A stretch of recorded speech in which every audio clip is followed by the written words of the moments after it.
Dokter sebagai konsultan, tetapi dari sisi pelayanan kesehatan, dokter sebagai pelayan, kan seperti itu. Tapi kemudian dari sisi hukum pasar ekonomi, ini sih ada transaksional. Pasien sebenarnya membayar dokter tersebut. Jadi kedudukannya itu sebenarnya sebaiknya itu setara. Walaupun dalam ilmu medis itu dokter sebagai konsultan.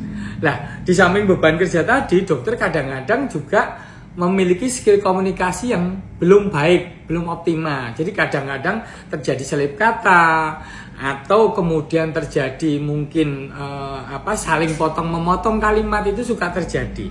Ada baiknya memang pasien itu mencatat dulu pertanyaannya itu apa. Dan kemudian ketika sudah terjadi semacam tanda petik konflik seperti itu, boleh kok pasien meminta second opinion ke dokter lain.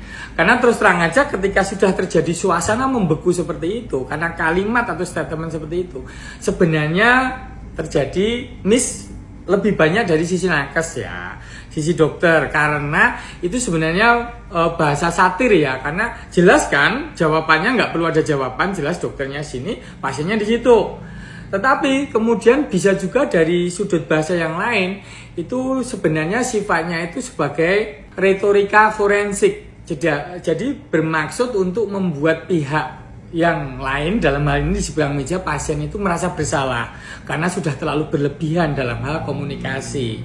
Ya kalau dari sisi satirnya memang membuat pasien juga merasa bersalah. Tapi sebaiknya itu tidak dilakukan oleh kami, oleh dokter atau nakes yang lain ya.